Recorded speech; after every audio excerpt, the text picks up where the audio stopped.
सच्चे रिलेशन की कुछ निशानियां होती हैं।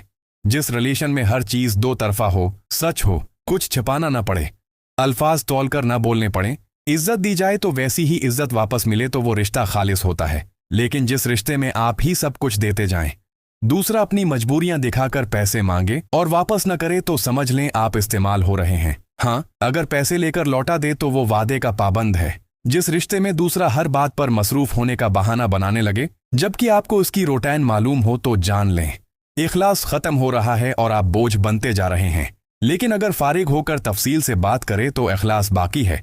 जब आपके लंबे जज्बात का जवाब सिर्फ हाँ और हिम्मम बन जाए तो समझ लें रिश्ते में जान नहीं रही, क्योंकि मुखल्लिस लोग बात गौर से सुनते हैं और जहां इग्नोर किया जाए वहां आपकी मौजूदगी और अदम मौजूदगी बराबर हो जाती है। जिस ताल्लुक में हमेशा आप ही को पहल करनी पड़े और आप ही की सेल्फ रिस्पेक्ट कुर्बान हो, तो फौरन पीछे हट जाएं, क्योंकि जब पत्थर को चोट लगती है तो वो भी आवाज देता है।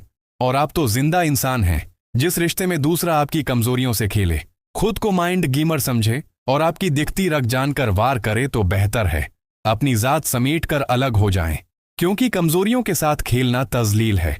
जिस ताल्लुक में बार बार इन लोगों का जिक्र किया जाए जो आपको तकलीफ देते हों या आपको दूसरों के खिलाफ भड़काया जाए, तो समझ लें आपके दिमाग से खेला जा रहा है। यही हर रिश्ते के बुनियादी उसूल हैं और सबसे बड़ा उसूल इज्जत है।